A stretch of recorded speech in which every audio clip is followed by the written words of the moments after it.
ఈరోజు తమరి అధ్యక్షతన అత్యంత కీలకమైన ప్రకటన చేయాలని రాష్ట్ర ప్రభుత్వం భావిస్తున్నది.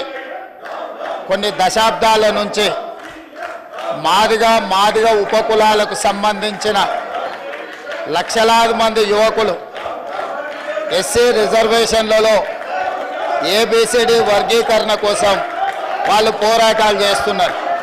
27 సంవత్సరాల నుంచి ఉమ్మడి రాష్ట్రంలో కానీ ప్రత్యేక తెలంగాణ రాష్ట్రంలో కానీ ఏబిసిడి వర్గీకరణ మీద మాదిగ ఉపకులాల యువకులు పోరాటాలు చేయడం జరిగింది. వారి పోరాటాల ఫలితం ఒకనాడు ఇదే శాసనసభలో మాదిగ ఉపకులాల వర్గీకరణ కోసం వాయిదా తీర్మానం ఇస్తే నాతో పాటు ఆనాటి శాసనసభ్యుడు సంపత్ కుమార్ను కూడా ఈ సభ నుంచి బహిష్కరించడం జరిగింది. గత ప్రభుత్వం ఏబిసిడి వర్గీకరణ మీద కేంద్రానికి ప్రధానమంత్రికి విజ్ఞప్తి చేయడానికి అఖిల పక్షాన్ని తీసుకెళ్తామని చెప్పి తీసుకుపోకుండా మాదిగ సోదరులను మోసం చేయడం జరిగింది.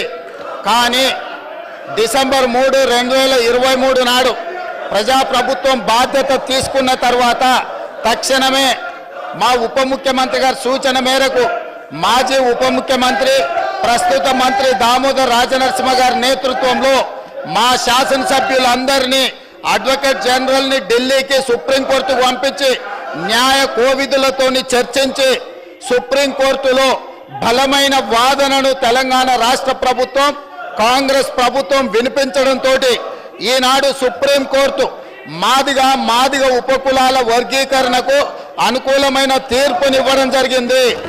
నేను మనస్ఫూర్తిగా సుప్రీంకోర్టు కాన్స్టిట్యూషనల్ బెంచ్కు రాజ్యాంగ ధర్మాసనానికి మనస్ఫూర్తిగా కృతజ్ఞతలు తెలియజేస్తున్నా. 7 మంది జడ్జిలలో 6 మంది జడ్జిలు రాష్ట్రాలకు ఏబిసిడి వర్గీకరణ చెయ్యడానికి అనుమతి ఇచ్చింది. తెలంగాణ రాష్ట్ర ప్రభుత్వం తరఫున నేను స్పష్టమైన ప్రకటన చేస్తున్నా. దేశంలోనే అందరికంటే ముందు బాగానే నిలబడి తెలంగాణ రాష్ట్ర ప్రభుత్వం ఏబిసిడి వర్గీకరణ అమలు చేసే బాధ్యత మా మిత్రులు మా మంత్రివర్గ సహచరులు మేమందరం తీసుకుంటాం. అవసరమైతే ఇప్పుడు ఇచ్చిన ఉద్యోగ నోటిఫికేషన్లలో కూడా వర్గీకరణను అమలు చేయడానికి అవసరమైతే ఆర్డినెన్స్ తీసుకొచ్చి మాదిగ సోదరులకు న్యాయం చేసే బాధ్యత మేము తీసుకుంటాము.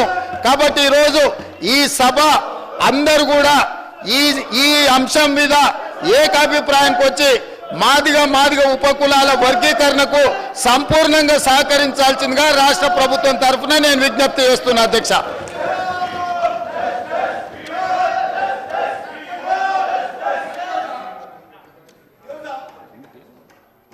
आप जाइए, आपके प्लेस में जाइए, मैं दे रहा हूँ, जाइए।